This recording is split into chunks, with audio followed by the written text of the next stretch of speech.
Well, I think it's time to get started on our podcast. This is our third broadcast ever. Welcome to WoW Supports. Uh, uh, we named this, Artie, what did we name this episode? We named it Third Time's the Charm. Third time's the charm. I love it.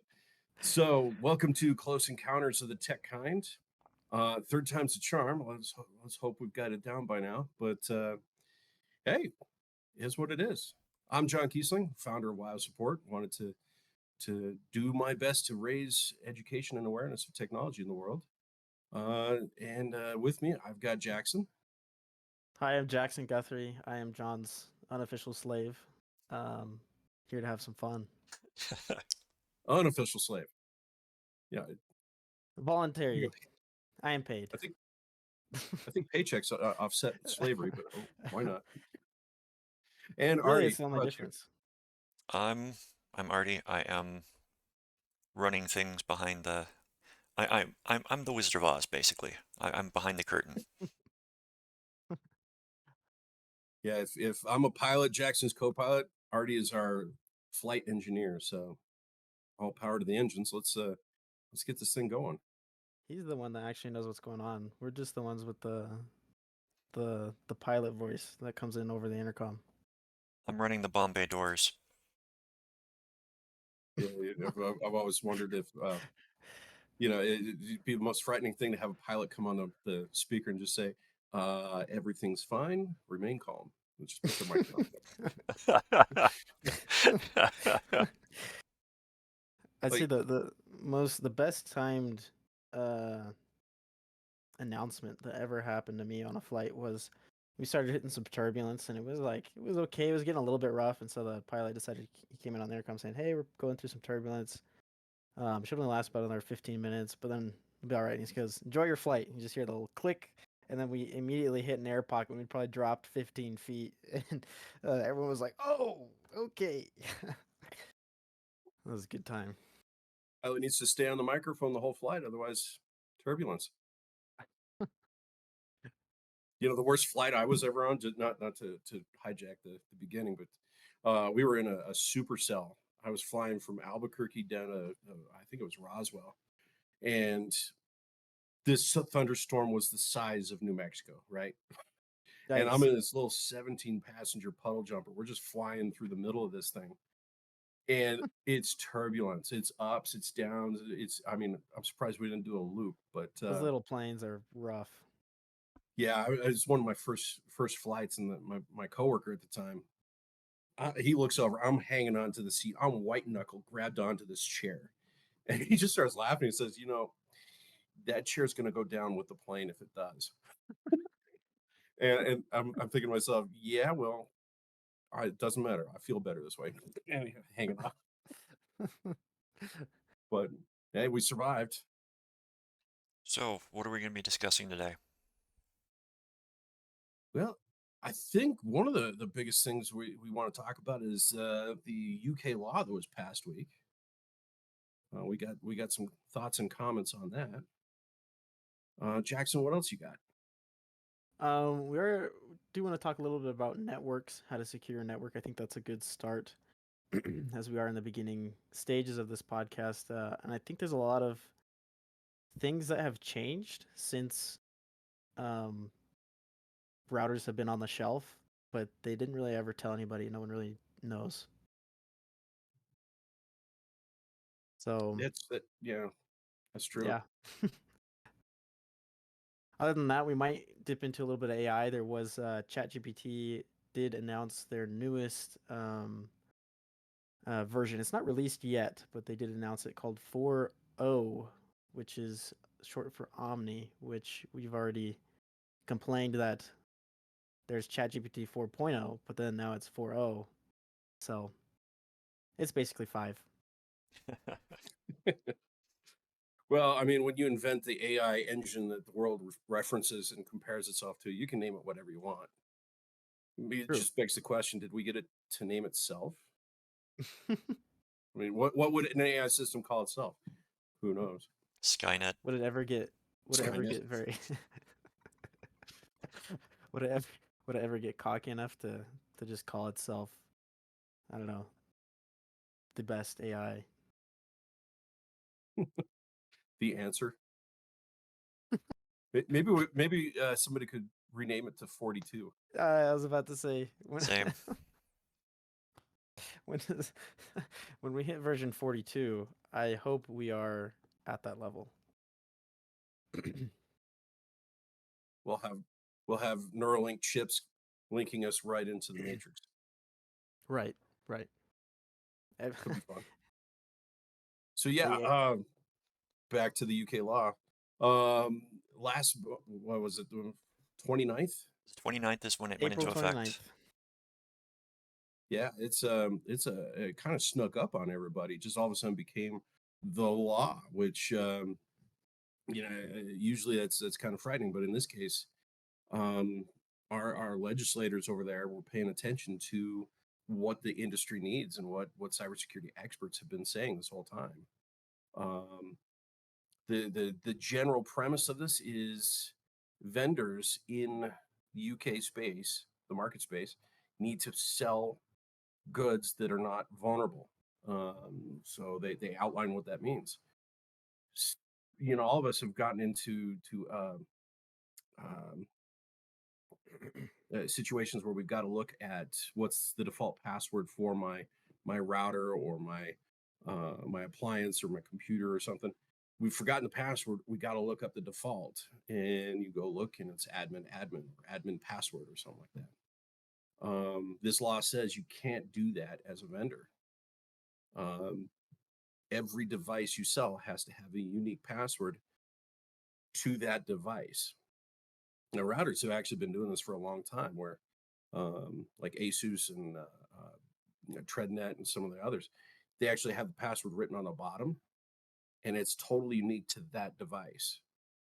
It's really smart because if you're a hacker on the internet surfing around, if the password is known, like it's always just like Asus123 or something, then you just try that on every router you get, and eventually you make it in.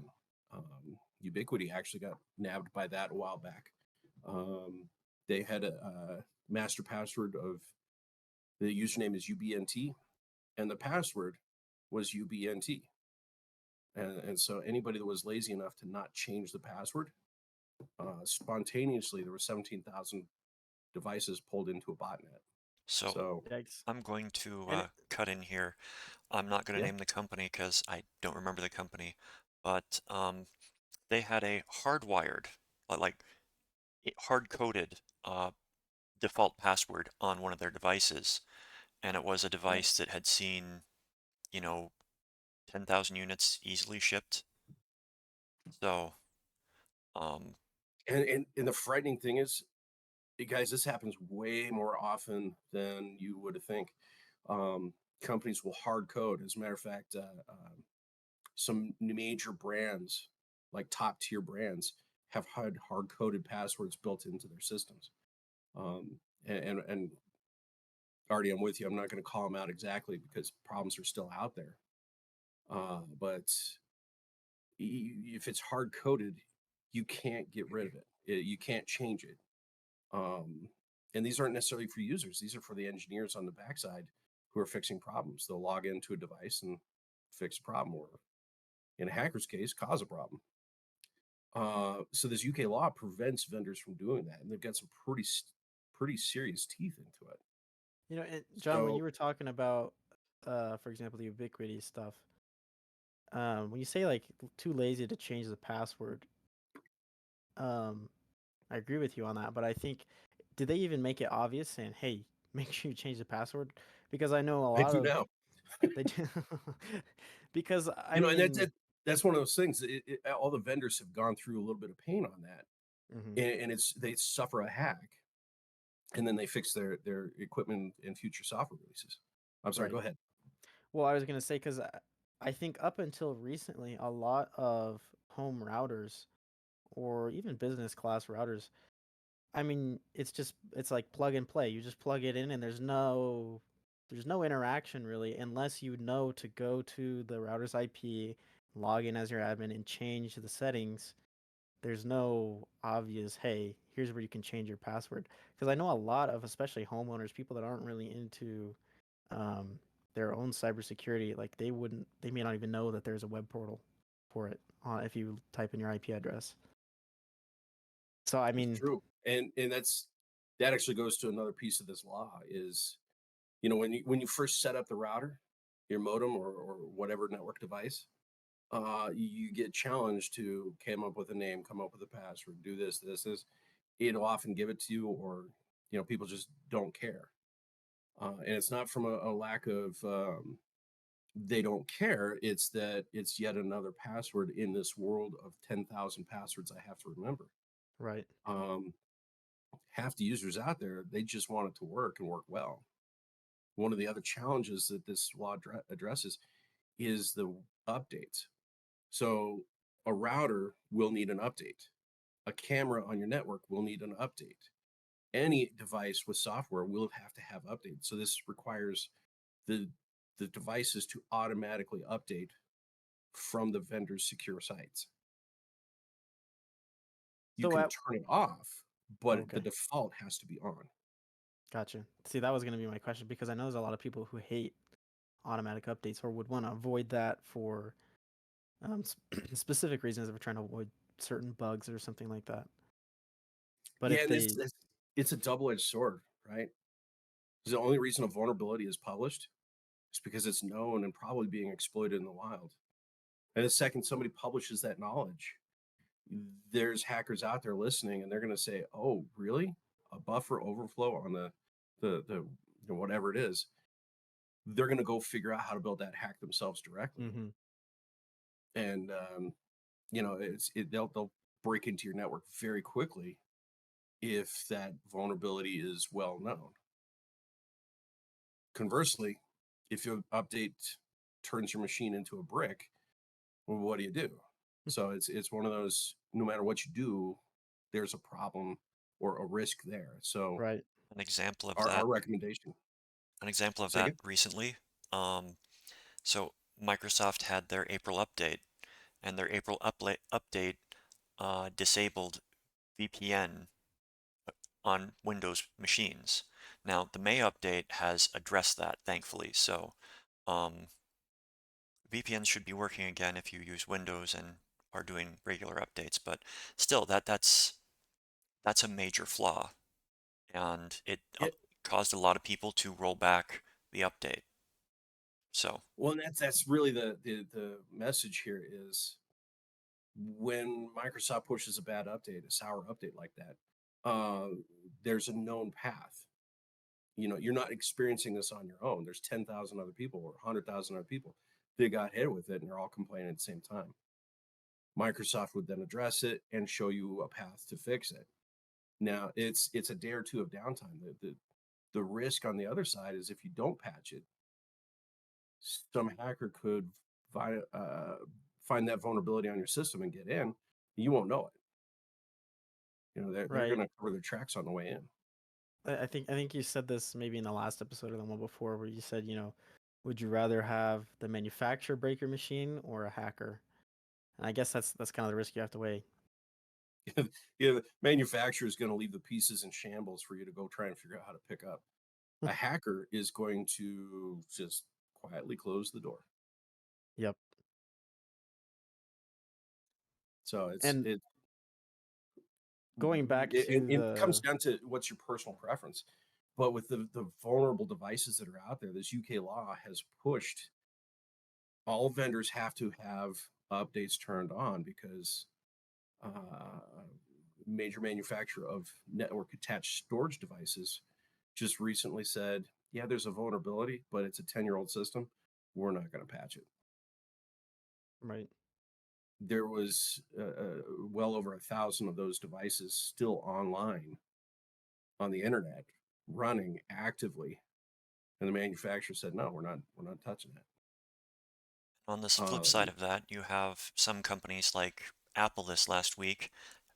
A lot of their old devices had a vulnerability, and devices that are still being used that are a few years old, and they stopped doing updates for them. But because this issue was so massive, they did a backport of the update. So some companies do the footwork to fix problems that have been around for a while. So And does I hope this? this law. Go ahead, Jackson. I was gonna ask, does this law does it require them to support the devices that they manufacture for a specified number of time, or do they simply just have to state how long its lifetime will Oh, be? if I remember right, it was like 7 years or something like that. They say you It's have to support it. it's 5 years from date of sale, and that's Hmm. consumer sale, not wholesale. So what happens if I go out of business? Am I will I still be forced by law to update a product that I no longer I no longer develop? Yeah, that'd probably be one for the courts at this point, but Interesting. it might be covered in one of the subsections. Could be. But here's the hard part of this for vendors. Besides that, um, if you don't follow these rules, which I mean, let's be very clear, these are simple to follow rules, right? Make secure systems and make sure that they can get patched and updated. Make it easy for people to make right decisions. Um, it was 10 million pounds would be the fine, or 4% of the global gross revenue of the company would be the fine. Of the Whichever is So entire greater. if company. yeah, or whichever, yeah, whichever one's greater. So if you had a company that sold $50 billion worth of stuff, you owe $2 billion to the UK government because you didn't follow the rules. So I mean, this is really going to help vendors make secure things. It's going to help consumers make better choices. What I really hope is, as these companies figure out that security is really actually where they should be, instead of just kicking out more and more features, that we're going to have a better experience in computers and a better experience at keeping our data safe. Hmm. Now, if you're not in the UK, how this is relevant is devices that are sold in the UK are also sold in other parts of the world. So it's going to have to be the same standard. It's going to be a wonderful thing for us, and a lot of things are going to be playing catch up if they want to continue Yep. doing business over there. From what I was reading, the EU is also looking at a similar law. Might maybe not as in depth, but after this one, they might start borrowing stuff. Let's hope they do. Now I do have one lingering question about the password. Sorry to go back to that. But what would be kind of the list of devices? I mean, routers, that's an easy one. Those come with a password. What is the specification? When does a device fall into this law where it has to come with a specific password? Like, for example, a mobile phone. When you get that, I mean, it connects to the internet, but usually you do have to configure a password as soon as you turn it on. Or It's easy. It's anything connected to the internet has to go by these rules. so, what So about a phone that you would get? Because I think most phones you can yeah, actually set them up without a password. Does that uh, then? not anymore. And I tell you, if you set up a phone without a password, you're just asking for trouble. Yeah. Apple has actually recently changed the way, and I like the industry's shift towards focus on security instead of focus on features and new things to roll out. Apple just rolled it back. There was a I don't want to say an attack, but it's basically an attack. You steal somebody's phone at like a nightclub or something. Somebody pulls out their phone, they're typing their pin code on there. Somebody's looking over their shoulder, they grab the phone, or they have a partner grab the phone. They run outside, and with that little pin code, 5, 6 digits long, Apple has the wallet, has the bank account attached, the photos. I mean, everything is attached. And within minutes, they drain the accounts, and you're done. Apple has now put some more security in place, so you can't just unlock with a PIN code and siphon all the money out of somebody's bank account. You got to re-verify and recheck. And So they're using biometrics more for that than they are like pins. So it's like you mhm, unlock the phone, you got to put your thumbprint in there to verify that it's you. So yeah, multi-factor yeah, verification on your phone. which is brilliant, right? It's not like that's the push pull. We live in a world where we want security, but we also want speed and simplicity. One password to rule them all. So I type in my password, and now I've got my phone. It should challenge you when you're playing with settings that you don't necessarily want anybody to get into. So I don't know. It's a brave new world. Passwords are definitely cool. Well, going off of that, um, let's talk a little bit about setting up your own home network or in your business. What does that look like? What does a secure network consist of? Oh, that's a deep question. Um, could be a laptop and a printer. Could be. I mean, you don't even need a computer to set up a business, but I think what you're talking about is how do you go about uh, setting up a secure business, right? Yeah, what are maybe uh some light item things that you would do? Just a couple of general. What are you looking out for? Don't use your internet provider's modem as the firewall. So if you've got a Comcast router and that's hooked up to your network, don't use Comcast router as your firewall. Um, we're talking about default passwords. Comcast has access to that router. Anybody that works for Comcast has access to that router. And I can't imagine everybody that works for all these large companies is 100% satisfied all the time. There's gruntled, there's disgruntled. At some point, somebody will have an issue. You want a firewall between you and the world, a firewall that you control or somebody that you trust controls. You want to make sure that your Wi-Fi is separate from any secure systems. You don't want to give guest Wi-Fi access to the same place that's processing your credit cards. Just little things like that are, I think, critical. You got to think like somebody's trying to break in and do bad things. How would you Right. do that? So it sounds like segmentation is a huge part of that. Um, so the way I think of segmentation, I think of a lot of it's like if you've got a bank, you open a bank, the vault is not just sitting out in the open. It's behind closed doors. There's offices that are in their own room behind other doors, and so I mean that's the way I look at segmentation. But how do you see that for a business? You did talk a little Mhm. bit about it. You said you have your guest network, you have your main network, and then within that main, I'm sure there's other segments. So I think of it more of like uh,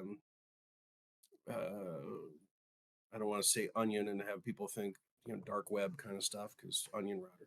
No, it's layers, right? You want to have your outside walls, your inside walls, next to inside walls, and just kind of protect it slowly as it goes in and in. Um, you let people come in the outside walls, and you challenge them if they're trusted. So you put your cache, your accounting systems on the very center, right? That's your most protected space. The next ring out would be like your workstations out in the work area, and the next ring out from that is guest Wi-Fi or other things like that. So you want to really make sure that the devices can't talk to each other. So what does that mean in a network? Um, Physical connections separated by a firewall with rules. If you've got Wi-Fi, you make sure that the Wi-Fi is designed to not have guest Wi-Fi and your corporate Wi-Fi able to see each other, or home Wi-Fi. You give a guest visiting your house a password, They get internet, but they don't get access to your Roku TVs or ability to streamcast to that smart TV in the corner of the room. You only give it to trusted people. I always wondered it'd be hilarious to, in an apartment setting, find those open Wi-Fi's and start streaming stuff to people's TV randomly and say, "This is how you secure your network." Right, because I mean, how many people actually do that, especially in their own home? That's the unfortunate part. If these manufacturers made it a kind of part of the process, the setup process, Mm-hmm.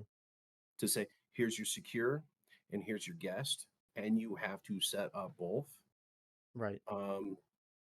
everybody would do it. But if you got an option to skip, you're going to go through and skip.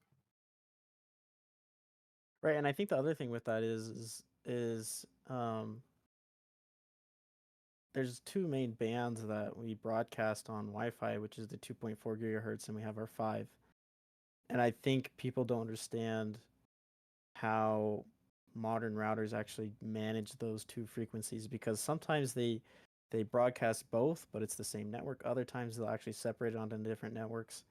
So tell me a little bit about that. What does that look like from the perspective of someone with their home? Because I think that's an important place, especially with the upcoming um, or the recent increase in IoT devices in home, where we're looking at smart light switches and doorbells. Everything connects to the internet, and I don't think people are paying attention to which network they're connecting it to, or if they even have a second network for their home.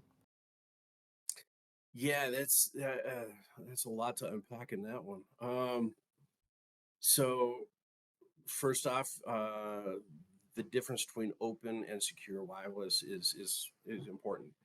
You want to have a password, and then there's an encryption level, WEP, wireless encryption protocol, or Web 2, and there's now Web 3. You should set your router to Web 3 if it supports it, and not allow anything below Web 3 from getting on, and that would be your safe space. The 2 gigahertz and 5 gigahertz. The key difference there is generations of technology. So we've got Wi-Fi 5, Wi-Fi 6, now Wi-Fi 7. If you go back before that, they actually called it 802.11a or 802.11c, not C, 802.11 And N. See, ABGN was the three or four standards that were out there. Then you had AC and a couple others. Anyways, I could geek out on that for hours if you let me.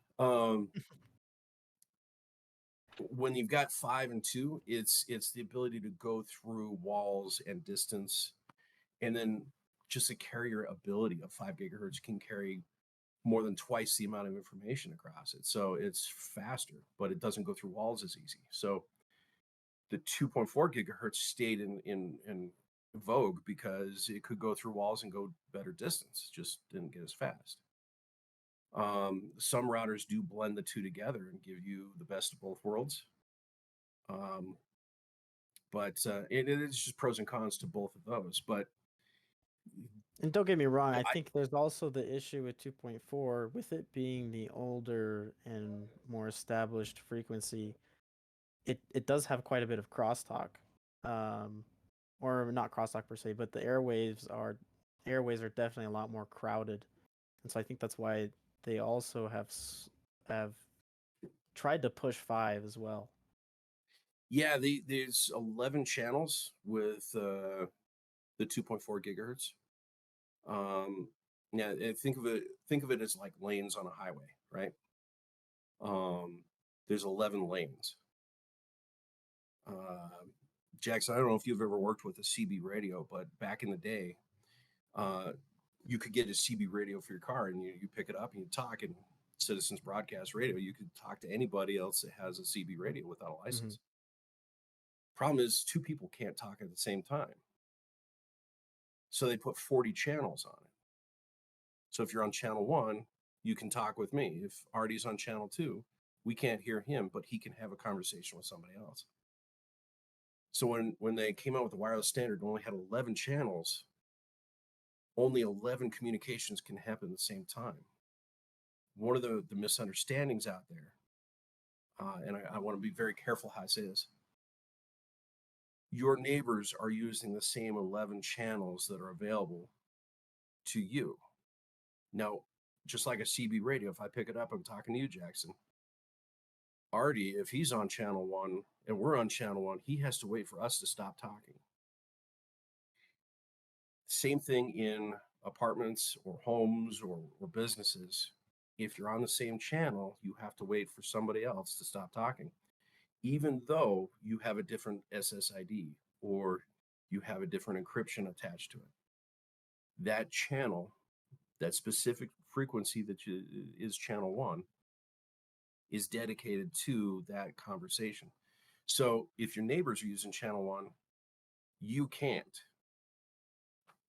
You have to wait for the neighbors to stop talking, and then you can talk on that channel too. So, and it's happening so fast that you're transferring lots and lots of megabytes per second.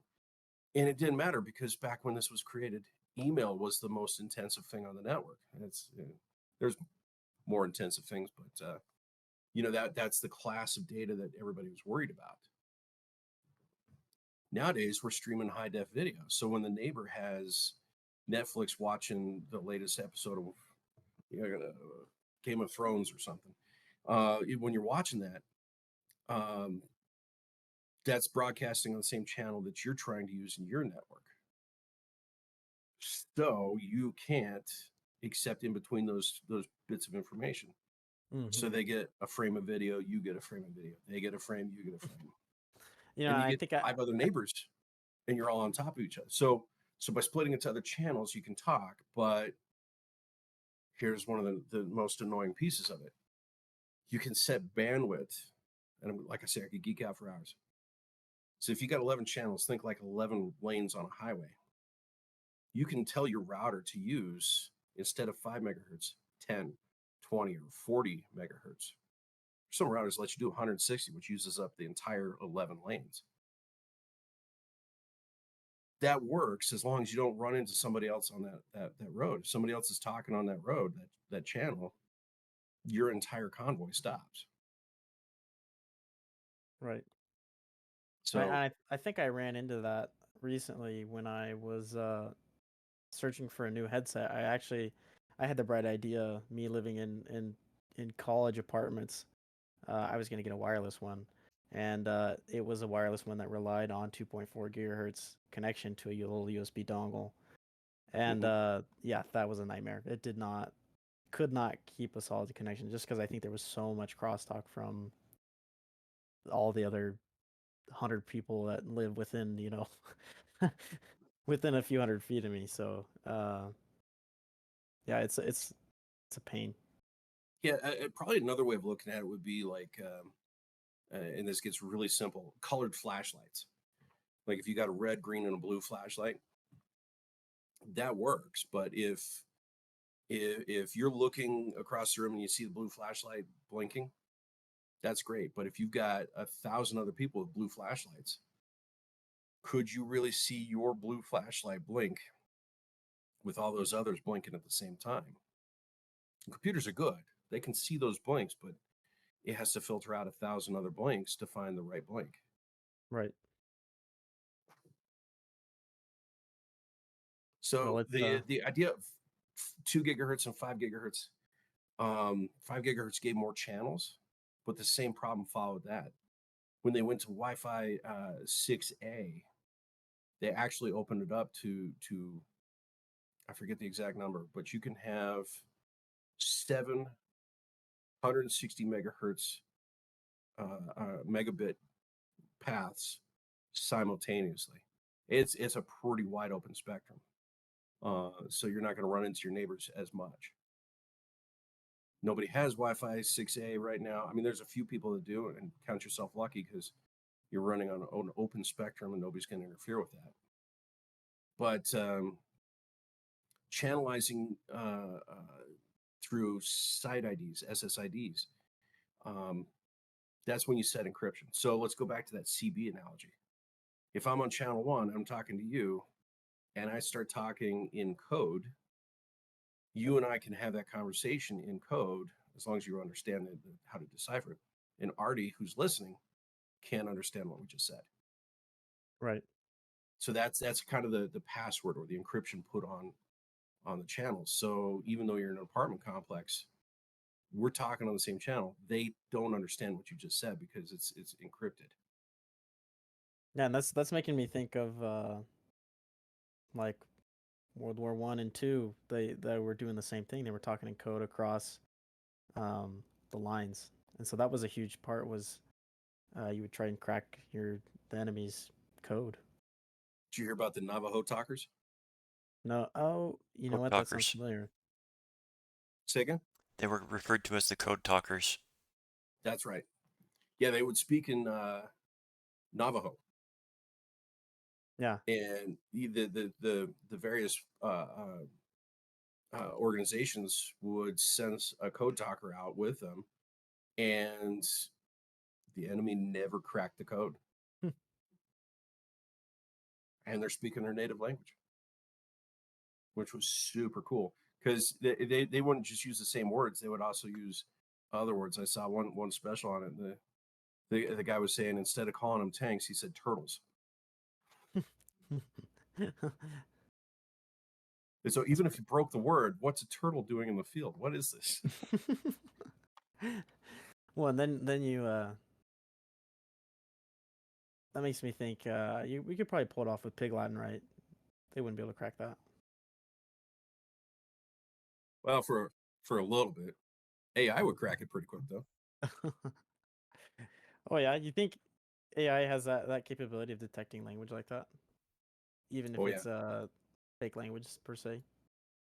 I think AI is as smart as the language model you throw at it or the training data that you throw at it. Like if you're teaching a robot to walk, you throw it lots of simulations on how to walk, and then through trial and error and experimentation, the machine learning figures out how to put one foot in front of another and walk. Right. It's easier to teach a robot that way than it is to try and code line by line, pick up foot, move foot, set foot down, make sure there's nothing in the way. Watch out for those Legos; they will hurt. Things like that. Yeah, so and essentially it's just a lot easier to just give it a ton of trial and error and just Yeah, say learn from that. Which I yeah. mean, I saw one instance where they were training a large language model, and um, in the training scenario, it actually went sideways. Um, I forget what it was, and I might misquote it badly, so I won't even try. In the training phase, AI spits up a result, and a human would look at the result and say, good result, bad result. yeah. There was one iteration of GPT that um, it went sideways. Somebody flipped that bit so that, yes, this is good, actually meant that's bad. And that's bad means give me more of it. And so this one went completely off the rails and got pretty dark pretty quick. Yikes. And everybody's saying, no, that's bad. No, that's bad. But the machine was hearing, yes, give me more. I love this. You're doing so good. Um, we might have to dig that one up, Artie, and put that in the comments on this podcast so viewers afterwards can see it. But oh my goodness, that was hilarious. I So I mean, AI is only as good as you train it. Right. And I think I do follow a channel on YouTube called Code Bullet, and he's pretty funny where he makes, I don't know if you've heard of him. Um he essentially just he does nonsense all day long, but it's funny because he uses AI to complete certain tasks, and you'll have to correct me if I'm or you'll have to tell me if that's right or not, but he essentially, with the model he uses, he has to tell it this is what's good instead of him having to sit there and say, okay, that was good, that was the best one. He gives it parameters and says, if he's making a game and it's just get from point A to point B, the closer you are to point B, the better you did. And of course, with a more complicated task, those parameters would get more complicated. But is that the same as how, say, ChatGPT has learned? Does someone set those parameters, or how does it know what's good, what's bad? So I don't want to speak specific to how ChatGPT did it, but Mm-hmm. yes, you've got to at some point put your hands on it and say, "This is what I want," or "No, I don't." And a human has to be the person saying, "Do this." Now, where you make it exponential is when you train the trainers of the AI and you teach the training model to recognize good behavior or bad behavior, and then it goes and feeds back to the system. So no matter what, it will never be impartial. It will always have bias, whether it comes from the training material or whoever set it up. Is that what you're saying? Absolutely, absolutely. I mean, you can really try and get bias out of it, but uh, um, I mean, we have a bias when we walk. We put one foot in front of another as we're walking down the road. So it's what level of bias is there, and can you ever program it out? I don't think it's possible to program it out. Hmm. Because that brings up then the question that's a little bit scary, not to get dark like that, but I mean, if you have someone that's Oh, bring it on! I uh love scary questions. someone that's really a scary actor, like I mean, if they were to get their hands on, say, the source code or the source database, like you said, they could just flip that bit and say good is bad, and then what have you then created? What kind of a tool is that? Well, and that's the risk here. I mean, we're putting these models out there to the world, and the engines to go along with the training models was to say a hacker won't grab that large language model that crafts finely written corporate speak into bills and notifications to customers. What's to say that same bad actor won't say, "Click this link to learn more," Mm-hmm. and then craft a well written campaign on the other side to you know, entice people to follow these links to dark places, or compromise their system, or download malware on their computer, I hate to say it, but that's already happening. right? Thanks, Hardy. I'll go cry myself to sleep tonight. Um, Just means that you've now, got to pay attention and be a little bit more secure in your daily dealings with, your emails. right. Oh, Well, it's frightening. I actually just to put a spotlight on that. I got a letter from my wireless carrier that was so well written that I thought it was genuine. I mean, the URL even had the carrier's name in it in such a very convincing way. The only giveaway on it was open this file that's attached to see behavior on your account. It's like, here's a list of the things that you did on your account this month. Open this file to find out more. It's like, no, I'm not going to do that. But had it been a link to the URL that was used to send this email out, I could see a lot of people clicking that link. Don't give them yeah, and ideas. I've seen them. well, one thing that was you know, I thought was very cool, but also concerning, with ChatGPT 4.0 or 4 Omni, it has it now uses voice to speak to you. John, I'm not sure how much you were able to research about it before uh this thing. It was fairly recent, but I mean, it scarily sounds like a real person. And we've heard all the automatic AI voice that is all over social media that everyone uses to now read their captions when they don't want to use their own voice. And I feel like those are pretty easily recognizable. Now, from the small bits that OpenAI has released on their website regarding 4.0, it was pretty good. Like, if I, especially, I were to hear that over the phone, I it would take quite a bit of interaction for me to realize that I wasn't speaking to a human. Um, because of And course, the worst part is they've got it down to your verbal replies are processed in real time, and it hmm can answer you in the same amount of time that's natural for a human to listen and then respond to the question. and I think that's what was really cool to see when I was looking at their demos is it feels like you're talking to a human. The amount of time it takes for O to respond and or to process and respond is about the same as it would be if I was as we're talking right now. Like it feels so natural, which was scary. But very cool at the same time because we're slowly getting into this new world of the capabilities of AI. Yeah, and that's that. I think the biggest challenge. I think this technology is new. It's growing. It's very popular. It's very enticing. Um, but what are we going to do with it? You know, it's great. I can interact with ChatGPT faster and more human like. Um, who owns that conversation? hmm You know, is that private communication between me and this supercomputer that's in a data center somewhere?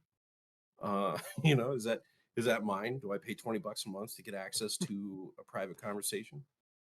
Um, okay, so does that go back and feed into the training model? hmm Then, does all of our conversations turn into training materials for the corporation we're paying? If it's Chat GPT or OpenAI, great. If it's um, Gemini, if it's Grok, if it's any of those other systems, do they have right and license to train off of us? And these are the questions. I mean, we're in brave new territory here where legislation can't even begin to catch up to where the technology is moving. It's moving that fast. Right. And it's so new that I think people don't realize that it is its own thing. Like it's not just another part or piece of computers. It is its own animal.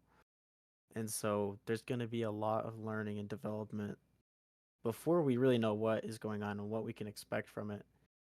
Um, because everyone always speculates, oh, AI is going to take over all the jobs and it's going to do this. But um, now there is some truth to that, and there's a place for AI in the workplace, um, but it's not the end all be all, No, or it it's could be. We don't know. well, the way I tell people is think of AI as 80% of the answer. You need a human to turn that 80% into the product. So if you're asking a question like if you're putting marketing materials together, great. A human has to put their eyes on it and make sure that the claims are there. If you're using it for tech support, um, there was an airline recently that used chat, not Chat GPT, another AI engine to answer questions, and it had a bad day. It started saying, "Yeah, we can," and started selling tickets really cheap. And the airline lost the lawsuit. They actually have to fulfill because the AI engine they put on the customer service line I'm going to interrupt you here. gave the customer. What's that? I'm going to interrupt you here. Yep. What occurred is that the bot, it was a chat bot that was set up on Air Canada's website or There you Canada go. Air, one of the two. Um, Yep. and the person was asking about bereavement flights. And, he asked it, can I get reimbursed if I bring the thing back, the deed of death, saying, can I get my money back after the fact? And the bot was like, sure, go ahead, do it. And he comes back afterwards. I was told by the bot that you honor this. They're like, we don't honor that. So he went through all the hoops and finally to a lawsuit, and the court found that it was your representative that was telling him that he could do this. So it doesn't matter if it was a chat bot on your website. it was still representing your company, therefore you are liable for this. So the guy got paid and they removed the chat bot from their website. Yeah, that thank you for having the specifics on that. It's um, if it wasn't a sad moment like a bereavement, but it would be hilarious because the company is trying to walk away from promises made by their chatbot. Um, these are things we have to legislate. Judge in that case would have no frame of reference. Has to kind of make it up as he goes because is a chatbot legally an agent of the company? Well, in that case, they found that yeah, they were. But do we want to give rights and privileges to these computers to Mhm. to run small parts of our lives? I think the answer is yes. And even if we want to say no, somebody else is going to say yes, and it's going to happen. Right, and I think when you were going back to what you were talking about with the 80/20, I always hear people, especially as I'm in school for, computer science and computer engineering. Everyone always says, "Oh, AI is going to take over coding," and the pushback that I always hear from that is that it's not going to take over coding, but it's going to be very helpful. Because we know that AI is wrong a lot of the times, as we've already talked about. It can Co- mess up big time. Confidently wrong. Right, and so it's you can ask it to make a piece of code, and a lot of that, depending on what it is, of course, it can do a really good job, and it'll spit that out really quick. And you're like, oh, thanks, you just saved me 20 minutes, or Yep. you also just saved me a whole bunch of time debugging. Um, but the human still has to be there. The AI is not going to be able to do it all by itself, but it will be a very strong asset to any coder or to um, really anything of that matter. Yeah, and I think I think we've got to keep that in play, right? You don't want an AI making a video game. You want to have some direction on what that video game is. You want to say, okay, there needs to be a hero. It's going to be 20 hours long. It's going to be a side scroller, or it's a first person shooter, or whatever it is. You need a human making those direction decisions and let the engine do the creation. Um, it's going to make our lives easier. It's going to make it more efficient. But I think it's going to take. People ask, is AI going to take my job?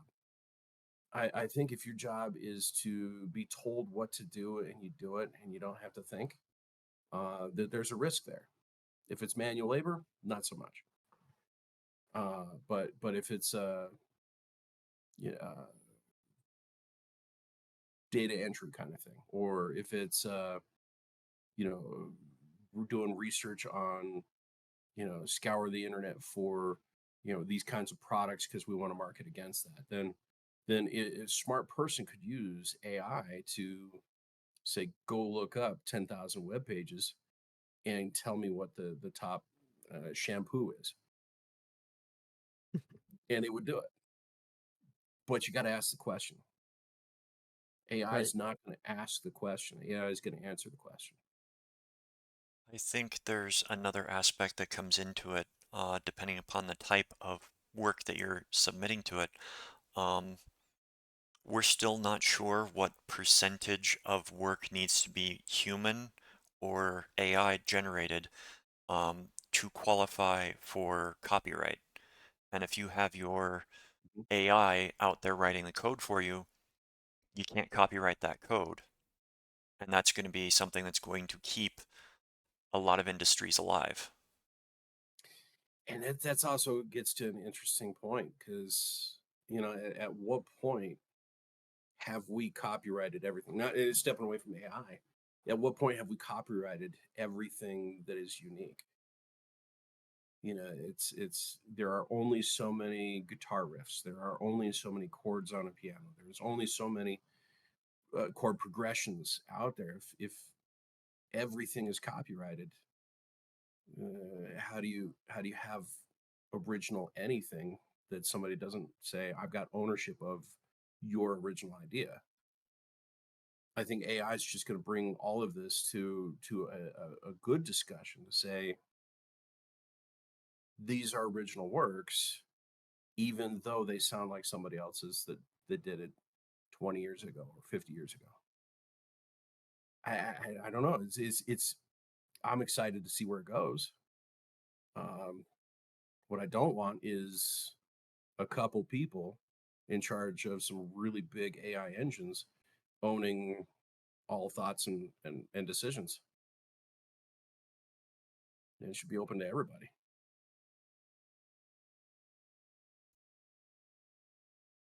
Well, in the last 5 minutes, and with where this conversation is going, what else we got on our hit list?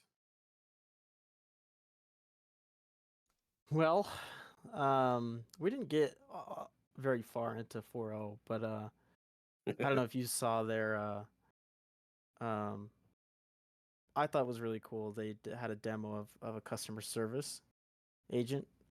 I'd be interested to see if that actually makes its way into use. It was a pretty simple example of, hey, I need to return this thing. Okay, what's your email and whatnot. I mean, it was just really grabbing information. However, it was pretty cool to see it grab information like that and kind of handle some customer support. But I'd be interested to see how that plays out. Yeah, I'm encouraged, and I'm also hoping that we get a handle on things. Like, and this is gonna be interesting. I don't think we can legislate or put rules in place that are if thens. We have to come at it with concepts like, the concept of, are you trying to defraud a person? Are you trying to harm another person? Are you, you know, how do I say? There's no paint by numbers that we can put to this, and a lot of legislation is either too nebulous or too specific. It's going to be an interesting trip to see where this AI stuff evolves to, because um, great things are possible, but I really think we've got to empower the average person to do those great things.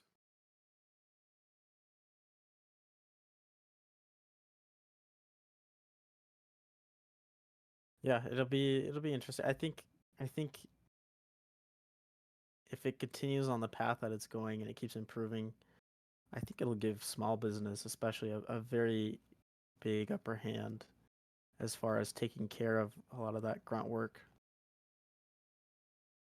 Yeah, We and do we want all this controlled by a select few, or do we want this crowdsourced? Do we want AI for everyone?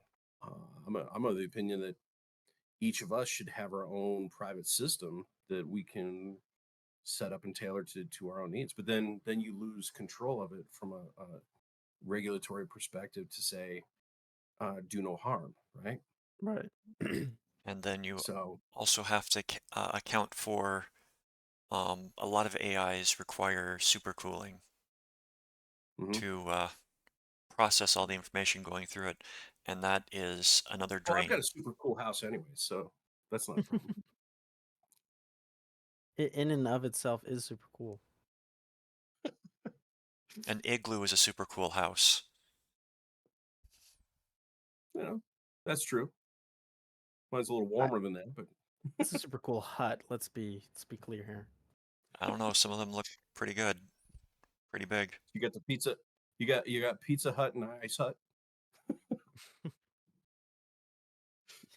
You just don't sit down anywhere after a shower, or you'll be there for a while. Make sure to make jokes like that when he's drinking every time. Uh, That could be an interesting do a spit take onto my laptop. You've laptop, seen just, yeah. what's that movie, Christmas movie, oh boy, he has the Red Ryder gun. It's Christmas what is the story. name? A Christmas Story. You've all seen A Christmas Story. Gets his tongue stuck on the pole.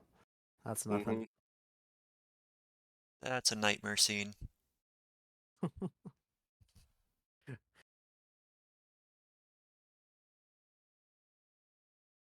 Well, I'm sure we'd all like to super cool everything, all of our tech, but I mean, AC is expensive.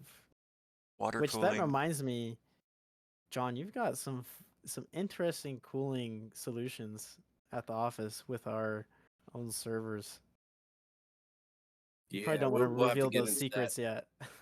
Well, it's not so much secret. Actually, I've seen some other YouTubers put up similar kind of things. But yeah, let's cover that next time. Yeah, The those are uh, fun. the way the way we do cooling is we want the machines in a uh, dust-free environment. So we'll leave that as the teaser for next time. But I think we're at the hour. We may have gone over just a little bit, but Yeah, it's well, okay. we appreciate we appreciate everybody that's watching. Stay awesome, and we'll come back to you next week. We're going to make this a weekly event, so stay tuned for their fourth episode. Till then, stay safe. Don't forget to patch your devices. Absolutely.